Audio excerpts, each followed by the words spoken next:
더 이상 아이들이 희생되지 않도록 우리 아이들을 위한 희망의 목소리가 되어주세요. 당신의 관심과 신고로 아이들을 지킬 수 있습니다. 당신이 희망의 목소리가 되어주세요. 안녕하세요. 아나운서 김민지입니다. 어린 시절 당한 학대의 기억은 평생 씻을 수 없는 상처로 남게 되는데요. 아동학대에 대한 처벌은 강화되고 우리의 공부는 커가는데도 해마다 아동학대는 사라지지 않고 있습니다. 2020년 집계된 전체 신고 접수 건수는 총 42,251건으로 전년 대비 약 2.1% 증가했습니다. 이 중 아동학대 의심 사례는 38,929건으로 전체 신고 접수의 92.1%로 나타났습니다. 이외 동일 신고는 557건으로 1.3%, 일반 상담은 2,761건으로 6.5%로 나타났습니다. 학대 행위자와 피해 아동과의 관계는 부모에 의한 학대 신고가 25,380건, 82.1%로 가장 많이 발생했습니다. 학대 가해자가 82.1%가 부모라는 사실 알고 계셨나요? 가장 안전하고 따뜻하게 보호받아야 할 공간에서 은밀하고도 잔혹하게 벌어지는 아동학대. 우리 아이들을 지키기 위해서는 모두의 세심한 관심과 신속한 신고가 절실하게 필요합니다. 이번 시간에는 아동학대의 정의와 유형에 대해 살펴보고 아동학대 관련법인 아동복지법과 아동학대 처벌법에 대해 살펴보도록 하겠습니다. 아동학대란 보호자를 포함한 성인이 아동의 건강 또는 복지를 해치거나 정상적인 발달을 저해할 수 있는 신체적, 정신적, 성적 폭력이나 가혹행위를 하는 것, 아동의 보호자가 아동을 유기하거나 방임하는 것을 말합니다. 여기서 아동이란 18세 미만의 사람을 의미하고 보호자란 친권자, 후견인, 아동을 보호, 양육, 교육하거나 그러한 의무가 있는 자 또는 업무, 고용 등의 관계로 사실상 아동을 보호, 감독하는 자를 말합니다. 아동학대 행위자란 아동학대 범죄를 범한 사람 및 그 공범을 의미하므로 아동학대 범죄를 직접 범한 자가 아니라 그를 교사, 방조한 자도 아동학대 행위자에 해당합니다. 아동학대는 크게 신체학대, 정서학대, 성학대, 방임으로 나눌 수 있으며 이 학대들이 복합적으로 발생하는 중복학대도 발생할 수 있습니다. 신체학대는 보호자를 포함한 성인이 아동의 신체의 건강 및 발달을 해치거나 정상적 발달을 저해할 가능성이 있는 모든 신체적 폭력이나 가혹행위를 말합니다. 정서학대는 보호자를 포함한 성인이 아동에게 행하는 언어적 모욕, 정서적 위협, 감금이나 억제, 기타 가학적인 행위를 말하며 언어적, 정신적, 심리적 학대라고도 합니다. 성학대란 보호자를 포함한 성인으로 18세 미만의 아동의 정상적인 성적 발달을 저해하는 모든 성적 행위를 말합니다. 방임이란 보호자가 아동에게 위험한 환경에 처하게 하거나 아동에게 필요한 의식주, 의무교육, 의료적 조치 등을 제공하지 않는 행위를 말하며 유기란 보호자가 아동을 보호하지 않고 버리는 행위를 말합니다. 아동에게 신체적, 정서적, 성적으로 학대를 하거나 방임한 사람은 각 행위에 따라 처벌을 받게 됩니다.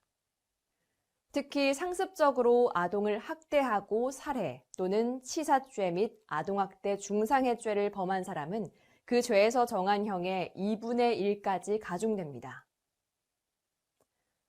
아동학대 처벌법에 따르면 아동학대가 발생한 것을 알게 되거나 의심이 되는 경우에는 누구든지 신고를 할 수 있는데요. 아동학대인 걸 알면서도 방치하는 것을 막기 위해 법적으로 신고의 의무를 부여한 아동학대 신고 의무자가 있습니다. 직무상 아동들을 밀접하게 관찰할 수 있는 아동학대 신고 의무자는 초중고교 직원, 의료인, 아이 돌보미, 보육교직원, 아동복지시설 종사자, 장애인 복지시설 종사자 등이 포함됩니다. 만약 정당한 사유 없이 신고 의무를 불이행할 경우 1,000만 원 이하의 과태료가 부과되는데요.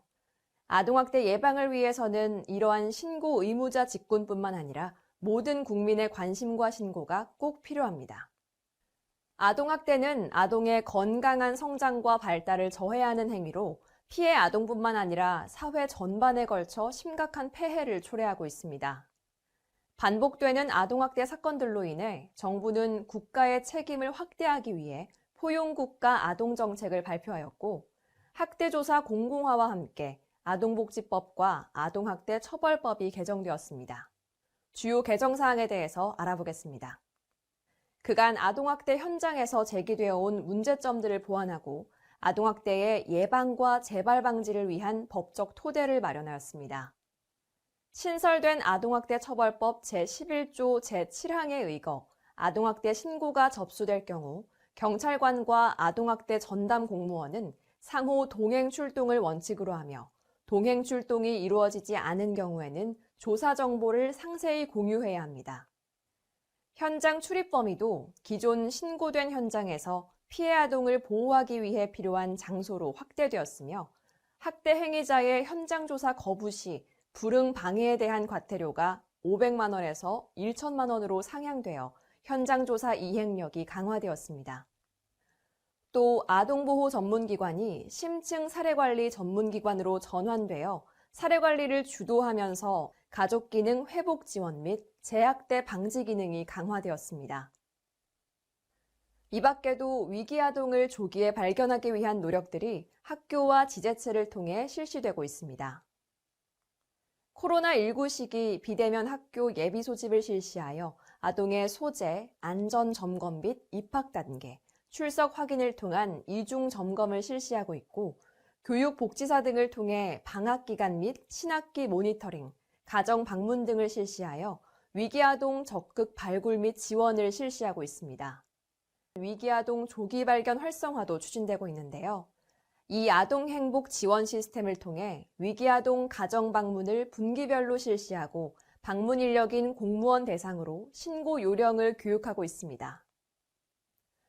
이번 시간에는 아동학대의 개념과 유형, 개정된 아동학대 관련법 등에 대해서 알아봤는데요. 점점 늘어나고 잔혹해지는 아동학대를 조기 발견하고 자신의 피해를 신고하기 어려운 아이들을 지키기 위해서는 우리 모두의 관심과 신고가 필요합니다.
지난 시간엔 아동학대의 정의와 유형에 대해 간략히 알아보고 개정된 아동학대 관련 법령과 새로 도입된 즉각 분리제도 등에 대해서 이야기해봤는데요. 이번 시간은 아동학대의 유형과 주요 사례에 대해 구체적으로 살펴보고 아동학대를 당하고 있는 피해 아동이 보이는 징후는 어떤 것들이 있는지 알아보겠습니다. 아동학대는 보호자를 포함한 성인이 아동의 건강 또는 복지를 해치거나 정상적인 발달을 저해할 수 있는 신체적, 정신적, 성적 폭력이나 가혹행위를 하는 행위, 또 아동에 대해 적절한 보호를 제공하지 않고 유기 방임하는 행위라고 지난 시간에 알아봤습니다. 아동학대는 이렇게 신체학대, 정서학대, 성학대, 방임 및 유기 등으로 나뉠 수 있는데요. 좀 더 자세히 알아보겠습니다. 먼저 신체학대에 대해 살펴보면 신체학대는 아동에게 신체적인 손상을 입히거나 정상적 발달을 해치거나 해칠 위험이 있는 모든 행위를 말합니다.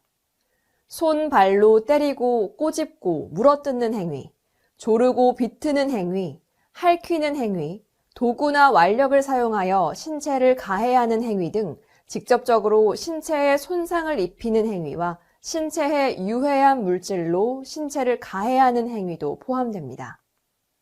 아동에 대한 신체학대는 아동복지법상 5년 이하의 징역 또는 5천만 원 이하의 벌금에 처할 수 있습니다. 파리채, 회초리, 효자손, 여러분은 무엇이 떠오르시나요? 오래전부터 사용되어 온 체벌 도구들입니다. 하지만 법원은 이 익숙한 도구를 사용한 체벌도 아동에 대한 신체적 학대에 해당한다며 정당화될 수 없다는 결론을 내렸습니다. 사례를 보면요. 지갑에서 지폐를 훔친 10살 아동에게 친부가 체벌을 가한 사례인데요. 아이의 아버지는 화를 참지 못하고 파리채로 아이의 허벅지와 팔을 10회 정도 때렸습니다. 이에 대해 법원은 징역 6개월에 집행유예 1년을 선고했습니다. 경미하고 익숙한 체벌이라도 중대한 상해나 사망에 이르는 결과로 이어진 사례가 적지 않다고 보고 신체학대에 대해 더욱 민감하게 반응해야 한다고 판결한 것입니다. 이 외에도 주거지 베란다에 소변을 보고 장난을 치고 있는 3세 아동을 발로 차서 얼굴 부위에 멍이 들게 한 계모에게 징역 6개월에 집행유예 1년을 선고한 바 있습니다. 신체학대의 유형과 사례들을 살펴보았는데요. 그럼 피해를 당하고 있는 아동들의 의심 징후에는 어떤 것들이 있는지 살펴보겠습니다. 일반적으로 관찰 가능한 아동학대의 반응들이 있다고 합니다. 먼저 신체적 반응을 살펴보면 신체학대의 경우 설명하기 어려운 신체적 상흔, 발생과 회복의 시간차가 있는 상처, 사용된 도구의 모양이 그대로 나타나는 상처, 손바닥, 발바닥, 등, 엉덩이에 담뱃불 자국, 양말 모양, 장갑 모양, 도넛 모양의 상처, 뜨거운 물에 잠겨서 생긴 화상 자국, 팔, 다리, 목 등의 묶은 줄 자국의 화상, 겨드랑이나 팔뚝 안쪽, 허벅지 안쪽처럼 다치기 어려운 부위의 상처, 반복적으로 긁힌 상처가 보일 경우 신체학대를 당하고 있을 수 있으므로 지나치지 말고 신고해야 합니다. 또 행동으로도 징후가 나타나는데요. 다음에 징후를 보이는 아동은 각별히 관심을 가지고 지켜봐 주시기 바랍니다. 신체학대 피해를 입은 아동은 어른과의 접촉을 회피하고 다른 아동이 울 때 공포를 나타내거나 극단적으로 공격적이거나 위축된 모습을 보이는 경우가 많습니다.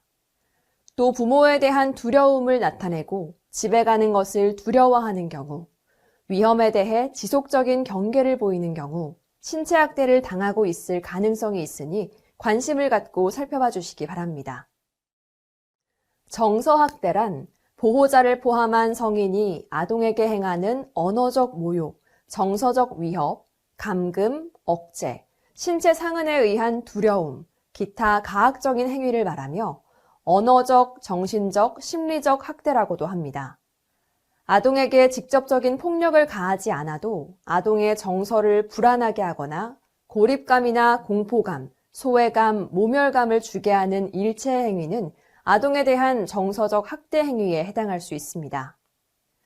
조금 더 구체적으로 살펴보면 아동에게 원망적, 거부적, 적대적 또는 경멸적인 언어폭력, 잠을 재우지 않는 것, 벌거벗겨 내쫓는 행위, 형제나 친구 등과 비교, 차별, 편애하는 행위, 가족 내에서 왕따시키는 행위, 또 아동이 가정폭력을 목격하도록 하는 행위, 정서학대는 신체학대와 마찬가지로 아동복지법상 5년 이하의 징역 또는 5천만 원 이하의 벌금에 처할 수 있습니다. 부모들이 습관처럼 뱉는 이와 같은 말들도 아동에게는 큰 상처가 됩니다. 어떤 말들은 그것이 실제로 행해지지 않는 말이라 해도 아동의 발달에 부정적인 영향을 미칠 수 있습니다. 최근 법원 사례를 보면 8세 아동이 휴대전화를 여러 번 잃어버린 경험이 있다는 이유로 잃어버렸다가 다시 찾은 휴대전화를 아동이 보는 앞에서 망치로 깨뜨린 행위를 정서학대로 보았고, 부모가 아동에게 준 음료수를 마시지 않았다고 잠옷차림과 맨발로 집 밖으로 내쫓아 1시간 방치한 행위도 모두 정서학대로 판단했습니다. 다음 사례는 학습 강요 사례인데요. 고3 수험생인 A군, 초등학생 때부터 하루에 16시간 앉혀두고 공부시키고 성적이 떨어지면 때리거나 밥을 굶기기도 하였습니다. 1등만을 강요하는 엄마가 무서워 A군은 모의고사 성적표를 위조하기도 하였는데요. 어머니가 성적표 위조를 알게 될까 두려워 어머니를 살해한 사건이 있었습니다. 그럼 정서학대를 당하고 있는 아동은 어떤 의심 징후들이 있을까요? 정서학대를 당한 아동의 경우 발달 지연이나 성장장애, 신체 발달이 늦어질 수도 있습니다.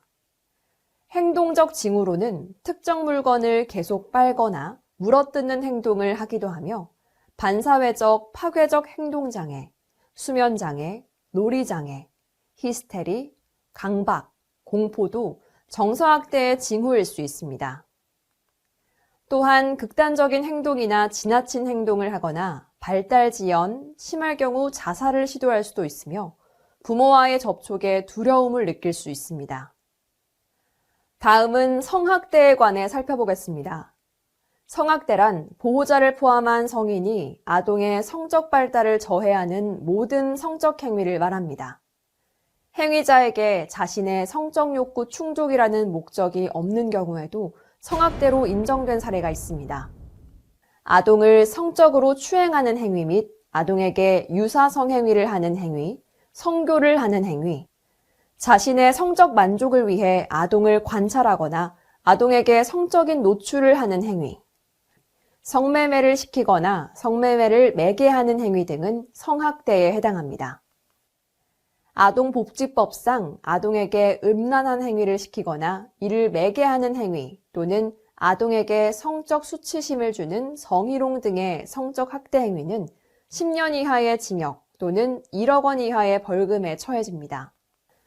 최근 법원은 4세의 아동에게 자위 행위를 지켜보게 한 친부에 대해 피해 아동의 심리적 성장과 성적 정체성 형성에 부정적인 영향을 미칠 것으로 보고 징역 4년에 80시간의 성폭력 치료 프로그램 이수를 명한 바 있습니다.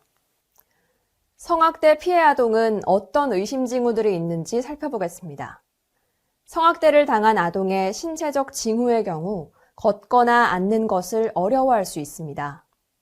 또 찢어지고 피로 얼룩진 속옷, 회음부의 동통과 가려움, 생식기에 생긴 상처, 긁힌 자국, 회음부, 질, 항문 부위의 출혈이나 멍, 항문 손상, 10대 이전의 성병 감염, 임신 역시 성학대의 반응으로 의심할 수 있습니다. 행동적 징후를 살펴보면 성학대 피해를 입은 아동은 나이에 맞지 않는 성적 행동을 하거나 또래들보다 해박하고 조숙한 성지식을 가지고 있고 성적인 묘사를 하는 그림을 그리기도 합니다. 또한 비행이나 가출을 하려고 하고 우울, 불안 증세를 보이며 저조한 학습 수행을 보이는 등 피해가 나타날 수 있으니 주변에 지속적인 관심이 필요합니다. 다음은 방임에 대해 살펴보겠습니다. 방임은 보호자가 아동을 위험한 환경에 처하게 하거나 아동에게 필요한 의식주, 의무교육, 의료적 조치 등을 제공하지 않는 행위를 말하며 유기란 보호자가 아동을 보호하지 않고 버리는 행위를 말합니다. 자신의 보호 감독을 받는 아동을 유기하거나 의식주를 포함한 기본적 보호, 양육, 치료 및 교육을 소홀히 하는 방임 행위는 아동복지법상 5년 이하의 징역 또는 5천만 원 이하의 벌금에 처할 수 있습니다. 방임에는 물리적 방임, 교육적 방임, 의료적 방임이 있습니다. 물리적 방임은 기본적인 의식주를 제공하지 않는 행위, 불결한 환경에 아동을 방치하는 행위, 보호자가 아동을 가정 내에 두고 가출한 경우가 있습니다. 이 밖에 몸이 아프다는 이유로 수개월간 집안 청소를 하지 않고 아동을 화장실 바닥에 용변을 보도록 한 행위, 생활 쓰레기가 가득 찬 집에 아동을 방치한 행위 등도 모두 방임에 해당합니다. 교육적 방임은 보호자가 특별한 사유 없이 아동을 학교에 보내지 않거나 아동의 무단결석을 방치하는 행위, 아동의 교육적 욕구 및 의무에 대한 방치 행위, 준비물을 챙겨주지 않는 행위 등입니다. 최근 친부가 경제적 사정이 어렵다는 이유로 아이를 타 지역으로 데려간 후 초등학교에 보내지 않고 PC방에 방치하는 사건이 있었습니다. 타 지역에서도 비슷한 사건이 있었는데요. 친부가 별다른 이유 없이 아동을 학교에 보내지 않고 다른 대체 교육도 시키지 않은 것입니다. 이는 모두 아동에게 의무 교육을 제공하지 않은 교육적 방임으로 아동학대에 해당합니다. 의료적 방임은 아동에게 필요한 의료적 처치 및 개입을 하지 않는 행위를 말합니다. 유기는 아동을 보호하지 않고 버리는 행위입니다. 아동을 병원에 입원시키고 사라지는 경우나 시설 근처에 버리고 가는 행위도 유기에 포함됩니다. 보호자가 아동을 시설 근처에 두고 사라진 경우, 보호자가 친족에게 연락하지 않고 무작정 아동을 친족집 근처에 두고 사라진 경우가 해당합니다. 그럼 방임 피해 아동은 어떤 의심 징후들이 있는지 살펴보겠습니다. 비위생적인 신체 상태나 치과 치료 등 의학적 치료의 부족, 아동의 몸에서 악취가 지속적으로 나는 경우 방임을 의심해 볼 수 있습니다. 방임을 당하는 아동은 계절에 맞지 않는 부적절한 옷차림을 하고 있거나 배고픔을 이기지 못하고 음식을 구걸하거나 훔치기도 합니다. 학교에 일찍 등교하고 집에 늦게 가는 행동을 보이기도 하며 수업 중 조는 등 지속적인 피로, 불안정감을 호소하고 학교에 나오지 않는 날이 많을 수 있으니 관심을 갖고 살펴봐 주시길 바랍니다. 지금까지 아동학대의 유형과 의심징후로 신체학대, 정서학대, 성학대, 방임에 대해 알아보았는데요. 이러한 학대 유형은 피해 아동에게 2가지 이상이 복합적으로 발생될 수도 있습니다. 무심코 지나칠 수 있는 이런 징후들이 아이들이 보내는 마지막 SOS 신호일 수도 있습니다. 아동학대 의심 징후를 발견한다면 주저하지 말고 즉시 신고해 주시길 바랍니다. 가장 보호받아야 할 공간에서 은밀하고 잔혹하게 일어나는 아동학대. 반복되는 아동학대로부터 우리 아이들을 지키기 위해서는 아이들이 보내는 구조 신호에 보다 예민하고 세심하게 반응해야 합니다.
누구든지 아동학대 범죄를 알게 된 경우나 의심이 있는 경우에는 시군구 또는 수사기관에 신고할 수 있습니다. 이번 시간에는 아동학대의 의심과 신고 방법에 대해 알아보고 신고 이후 주의해야 할 점과 피해 아동의 보호 절차에 대해 살펴보겠습니다. 지난 시간 아동학대의 유형과 주요 사례에 대해 알아보았습니다. 하지만 이렇게 아동학대의 정황이 명백하게 드러나는 경우 외에 의심스럽지만 신고하기 주저되는 경우들도 많이 있습니다. 이럴 때 아동학대 의심 여부를 확인할 수 있는 체크리스트가 있다고 하는데요. 어떤 경우에 아동학대를 의심할 수 있는지 아동학대 체크리스트를 살펴보도록 하겠습니다. 아동에게 사고로 보이기에는 미심적인 멍이나 상처가 발생할 경우, 상처 및 상흔에 대한 아동 혹은 보호자의 설명이 불명확할 경우, 보호자가 아동이 매를 맞고 자라야 한다는 생각을 갖고 있거나 체벌을 사용할 경우 신체적 학대를 의심할 수 있습니다. 또 아동이 보호자에게 언어적, 정서적 위협을 당하고 아동이 보호자에게 감금, 억제, 기타 가학적인 행위를 당한다면 정서적 학대를 의심할 수 있으며 기아, 영양실조, 적절하지 못한 영양 섭취를 보이고 계절에 맞지 않는 옷, 청결하지 못한 외모를 보이거나 불결한 환경, 위험한 상태로부터 아동이 보호되지 않고 방치되고 있을 때 방임을 당하고 있을 가능성이 있습니다. 성질환이 있거나 임신 등의 신체적 흔적이 보이는 경우, 나이에 맞지 않는 성적 행동 및 해박하고 조숙한 성지식을 보일 경우 성학대를 당하고 있는 것은 아닌지 의심해봐야 합니다. 자주 결석하거나 결석에 대한 사유가 불명확할 때 아동에게 필요한 의료적 처치 혹은 예방접종을 실시하지 않을 때도 아동학대를 당하고 있는 것은 아닌지 관심을 갖고 지켜보아야 하며 아동이 보호자에 대한 거부감과 두려움을 보이고 집이나 보호기관으로 돌아가는 것을 두려워하는 경우 역시 아동학대의 징후로 볼 수 있습니다. 또 아동이 매우 공격적이거나 위축된 모습 등 극단적인 행동을 할 때도 아동학대를 의심할 수 있습니다. 이 중 한 개라도 체크된 경우에는 아동학대의 가능성이 있으니 주저하지 말고 신고해 주시기 바랍니다. 그럼 위와 같은 의심 징후가 있을 경우 아동학대 신고는 어떻게 해야 할까요? 아동학대 의심 신고를 할 때는 피해 아동의 현재 상황, 아동학대 의심 상황, 피해 아동 인적 사항, 아동학대 행위자 관련 사항, 신고자 관련 사항 등을 구체적으로 알려주어야 합니다.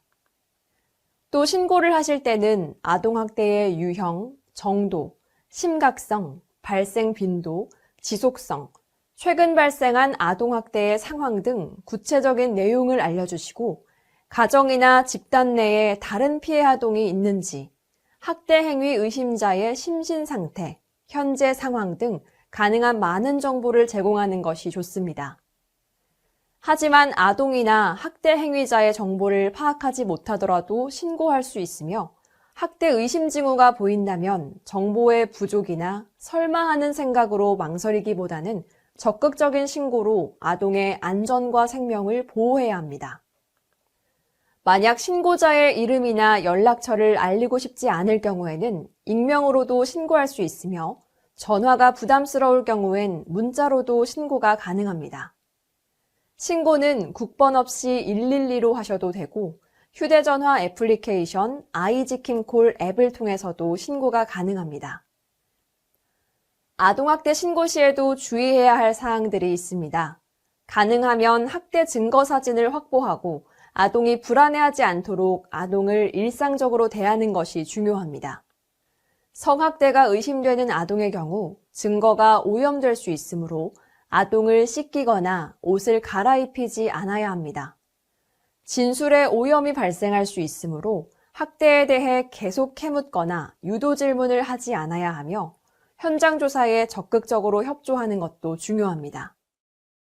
또 아동학대 신고 의무자는 신고 시 학대 행위자로 의심되는 보호자에게 신고 내용을 알리지 않는 등 아동학대 증거가 은폐되지 않도록 주의해야 합니다. 그러나 무엇보다 중요한 것은 신고 후 아동을 대하는 태도입니다. 신고 전과 동일한 태도로 아동을 대하고 아동의 욕구에 민감하게 반응하며 존중과 이해로 대하도록 노력해야 합니다. 신고 후 아동은 학대받은 사건을 생각하며 자주 우울하거나 불안해할 수 있기 때문에 아동의 분위기 변화를 파악해야 하며 아동의 말을 경청하고 비언어적인 대화에도 반응해 주도록 노력해야 합니다. 무엇보다 학대받은 것이 아동의 잘못이 아님을 확인시켜 주어야 합니다. 신고자는 신고 후에 신고 내용과 학대 피해 의심 상황에 대한 조사를 받게 될 수도 있는데요. 이때 경찰과 아동학대 전담 공무원의 조사에 적극적으로 협조하고 이후에도 아동학대 전담 공무원과 아동보호 전문기관과의 협력을 유지하는 것이 필요합니다. 다음은 피해 아동 보호 절차에 대해 알아보도록 하겠습니다. 아동학대 신고 접수가 되면 경찰 또는 아동학대 전담 공무원은 지체 없이 현장 출동을 합니다. 필요한 경우 피해 아동과 학대 행위자에 대한 응급조치 또는 즉각분리 등 분리 보호를 합니다. 피해 아동, 아동학대 행위자, 주변인 등을 조사하여 학대 피해 정도와 학대 피해 사실에 대한 다양한 증거를 수집합니다. 아동을 만났을 때 신체에 상흔이 있는지, 아동의 피해 정도는 얼마나 되는지를 확인해 증거를 수집합니다. 이때 조사 대상자는 적극적으로 조사에 협조해 주셔야 합니다. 그리고 아동의 보호가 필요한 경우 출동한 현장에서 응급조치 또는 즉각 분리를 통해 아동의 안전을 확보해야 합니다. 아동학대 전담 공무원은 조사 결과를 바탕으로 살해 행위 등을 통해 아동학대 여부를 판단합니다. 아동학대 사례로 판단될 경우 피해 아동 보호 계획을 수립하여 아동을 원 가정에 그대로 보호하면서 살피거나 학대 행위자로부터 분리하여 보호하는 등의 조치를 할 수 있습니다. 물론 학대가 심각할 경우에는 고소, 고발 등 학대 행위자에 대한 조치를 진행합니다. 이후 아동보호 전문기관은 보호계획을 바탕으로 피해 아동의 후유증을 감소시키기 위해 다양한 치료와 상담, 지원 프로그램을 시행하고 학대 행위자에게는 재학대 방지를 위한 상담, 교육, 심리치료 프로그램 등을 지원합니다. 아동이 안전한 보호를 받고 있는지 사례 점검을 시행하여 종결 요건에 부합할 경우 사례 종결을 하게 됩니다. 사례 종결을 하더라도 아동의 안전 및 재학대 여부 등을 확인하기 위해 사후 관리도 진행합니다. 아동보호 전문기관은 피해 아동과 아동 가족의 상황을 고려하여 상담 및 교육 실시, 심리검사와 심리치료를 지원 및 안전 상황을 모니터링합니다. 또한 병원 진료와 입원 등 의료적 자원 연계, 분리보호 중인 아동이 가정 내에서 안전하게 생활할 수 있다고 판단되는 경우 가정 복귀 프로그램 실시 등 다양한 서비스를 제공합니다. 이를 통해 피해 아동의 학대 후유증을 감소시키고 재학대가 발생하지 않도록 지원하여 가족 기능을 회복하도록 관리합니다. 그러면 신고자 보호는 어떻게 이루어질까요? 신고자의 신분은 아동학대 범죄의 처벌 등에 관한 특례법 제10조의 2, 제62조의 2에 의해 보장됩니다. 신고자에 대한 불이익 조치 금지, 비밀 엄수에 대해 규정하고 있으며 신고자에 대한 보호 조치는 공익신고자 보호법, 범죄신고자법에 포괄적으로 규정하고 있습니다.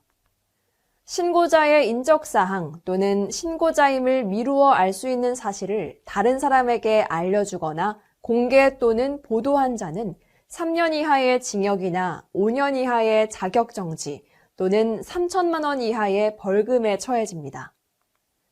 또 신고자를 파면, 해임, 해고 등 신분상실 조치를 한 자는 2년 이하의 징역 또는 2천만 원 이하의 벌금에 처하고 징계, 신고자를 전보, 평가차별, 교육기회 취소, 집단 따돌림, 부당감사, 주의 대상자 명단 작성 등 불이익을 준 자는 1년 이하의 징역 또는 1천만 원 이하의 벌금에 처해집니다.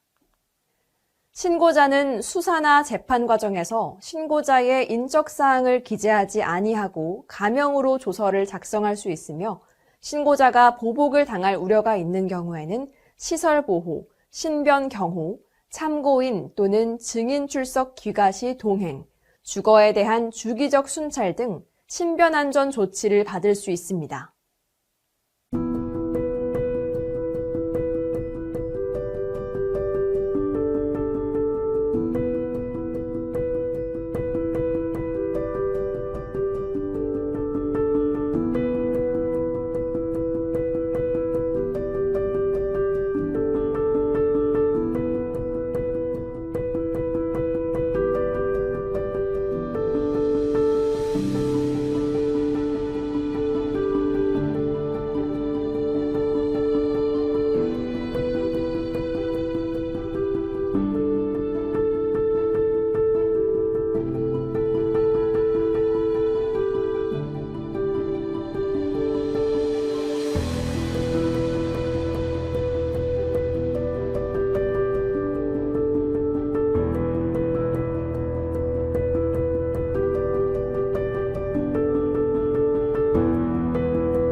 이번 시간에는 아동학대 체크리스트, 신고 방법, 아동학대 신고 시 주의사항, 피해 아동 보호 절차, 신고자 보호, 아동학대에 대한 편견에 대해서 알아보았습니다.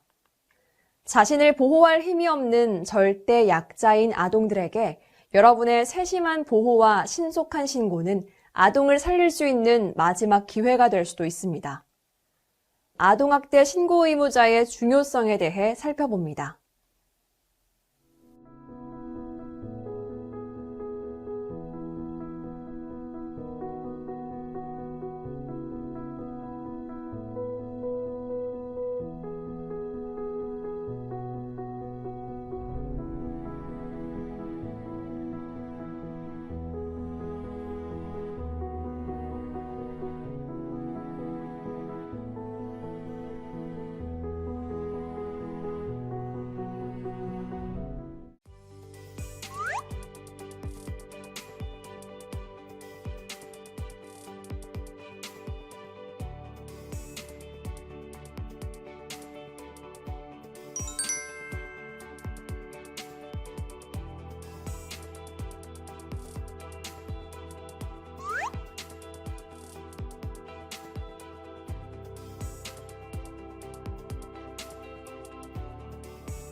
세 장의 메모가 구한 아이. 2021년 1월 1일 미국 플로리다주 올랜도의 한 레스토랑. 한 가족이 식사를 하러 옵니다. 부부는 자신들과 4살 된 딸아이가 먹을 음식만 주문하고 11살 된 아들이 먹을 것은 시키지 않았습니다. 각기 자기 접시에 음식을 먹고 있는 부부 4살 딸. 마스크를 쓴 채 혼자 아무것도 먹지 않고 있는 소년. 미심쩍은 표정으로 이 가족의 모습을 보는 매니저. 학대받은 아이라는 직감이 든 매니저는 종이에 괜찮니? 라고 적은 뒤 부모가 한눈을 파는 사이 소년에게 내밀었습니다. 쪽지를 본 소년은 괜찮다고 고개를 끄덕였습니다. 하지만 매니저는 미심쩍은 느낌을 떨칠 수 없었습니다. 도와달라는 소년의 반응을 확인한 매니저는 쪽지에 OK라고 쓴 후 즉시 경찰에 신고했습니다. 즉시 출동한 경찰은 아이의 양부와 친모를 체포했습니다.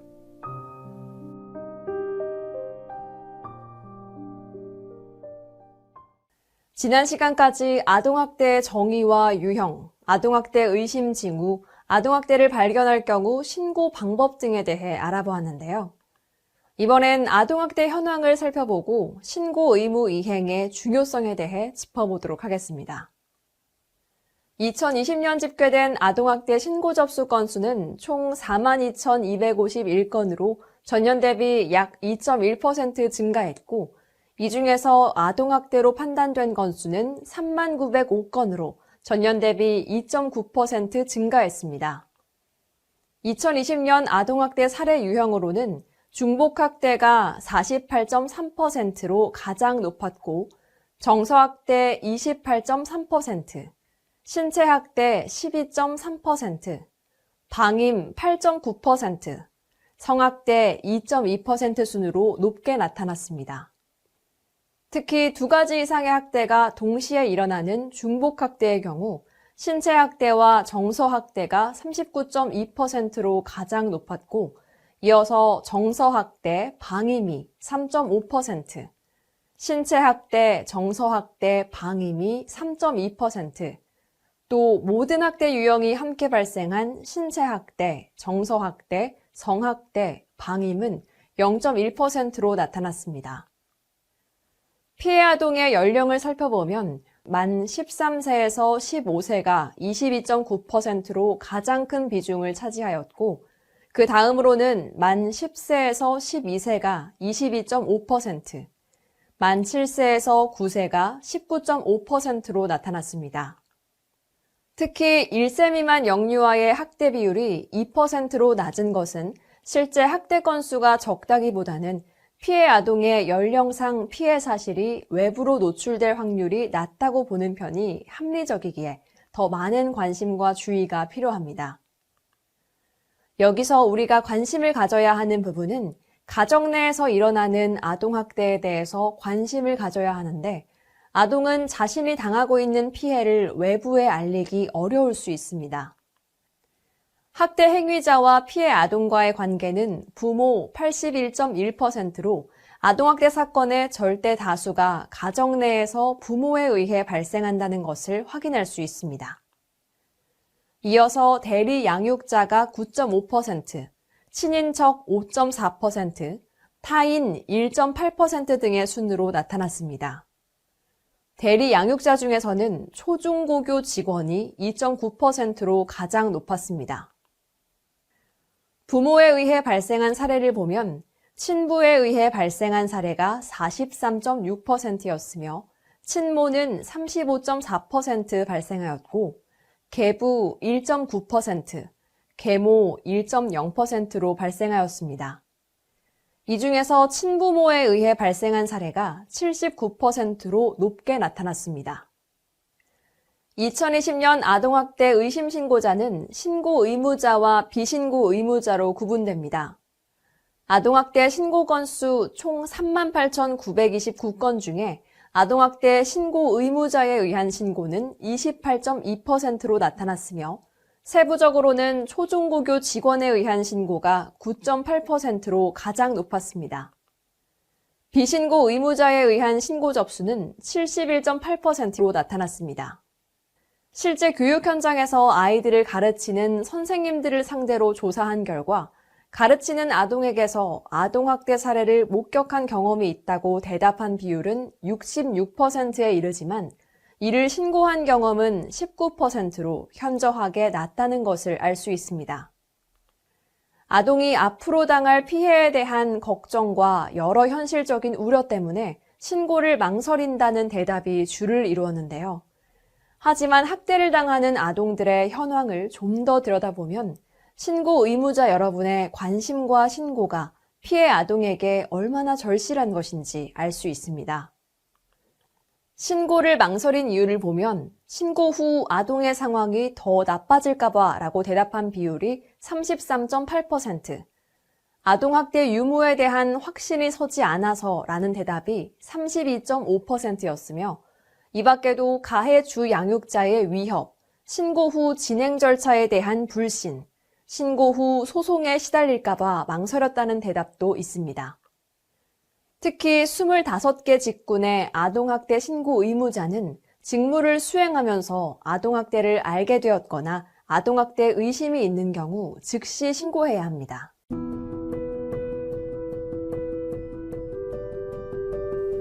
데이브 펠처는 12살까지 친어머니로부터의 가혹한 아동학대를 받았습니다. 어머니는 데이브를 굶기고 욕실에 가두기도 하고 또 끔찍한 신체적 학대를 했습니다. 배고픔을 이기지 못한 데이브는 학교 친구들의 음식을 훔쳐먹다 친구들의 따돌림을 당하기도 했습니다. 이를 이상하게 여긴 선생님의 신고로 학교로 소환되기도 한 데이브의 엄마. 하지만 그때마다 완벽한 연기로 데이브의 어머니는 사건을 무마합니다. 학교에서 문제아로만 알았던 데이브를 유심히 지켜보던 선생님은 끈질긴 관심으로 데이브의 행색과 몸에 가득한 상처들을 학대로 인해 나타난 사실임을 알게 되었고 선생님이 당국에 신고함으로써 사건은 밝혀져 데이브는 아동보호소로 위탁되었습니다.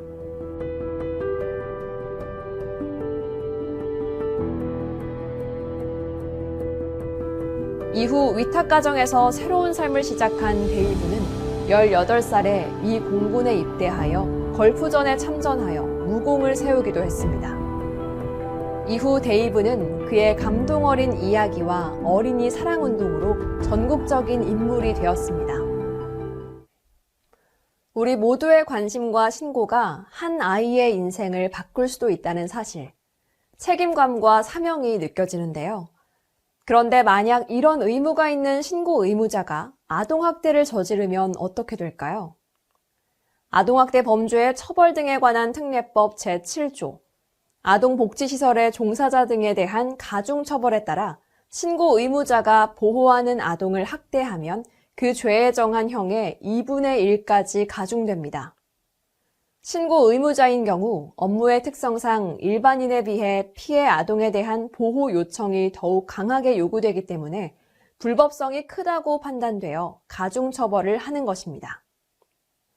이번 시간은 아동학대 현황을 살펴보고 아동학대 신고 의무자의 중요성에 대해 알아보았는데요. 아동은 신체적으로나 정신적으로 성숙하는 과정에 있으며 상처받기 쉬운 존재입니다. 때문에 바람직한 성장을 위해서는 우리 어른들의 지속적인 관심과 도움이 절대적으로 필요하다고 할 수 있습니다. 이 시간을 계기로 이 땅의 모든 아이들이 따뜻하고 안전한 환경에서 더 건강하고 행복하게 성장할 수 있게 되기를 바랍니다. 지금까지 함께해 주셔서 감사합니다.